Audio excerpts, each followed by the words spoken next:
Assalomu alaykum, bizni kuzatadigan kuzatuvchilarimiz va ustakalar. Xudo xohlasa Samarqand shahridagi yana bir obyektimizni o'z egalariga topshirish jarayonidamiz. Xudo xohlasa bu yerda qilingan ishlar bilan sizlarga bir qator tanishtirib o'tamiz. Agar ishimiz yoqsa, like tugmasini bosishni unutmang. Qani, ketdik. Ko'rib turganlaringizdek, firqochkamiz uzunligi 9 metrga 4 metr bo'lib, bu yerga neoklassika usuldan foydalangan holatda ajoyib dizayn qilib berganmiz. Kraskaga alohida tema, kraskalarni ko'rib turganlaringizdek, och seriya qilib berganmiz. Xaridorimizga juda loyiq tushgan. Va bundan tashqari, kirkilovimizda chap qo'lda zalimiz joylashgan.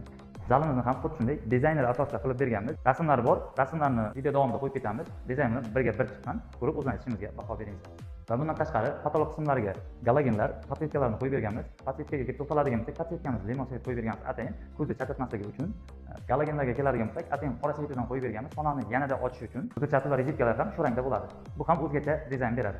Xaridorimizning kirkilovida o'ng qo'lda deskimiz joylashgan, teski spanni xona. Ham ko'rsangiz mumkin. To'g'ri neoklassika uslubida qilib berganmiz. Egalarni aylantirib turibdi. Hech qanaqa gul bo'lmagan. Skromni juda chiroyli chiqqan.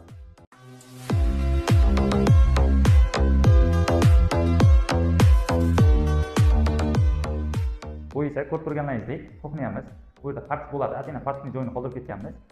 Bu tarafi esa tarafdan televizorni qilib berganmiz. Mягкий zonaga qarab turadi. Juda ajoyib chiqqan, bu ham dekorativniy. Bundan tashqari fotograflarni ko'rishlaringiz mumkin. O'zgacha dizayn qilib berganmiz. Bu ham xonaga o'zgacha effekt berib turibdi.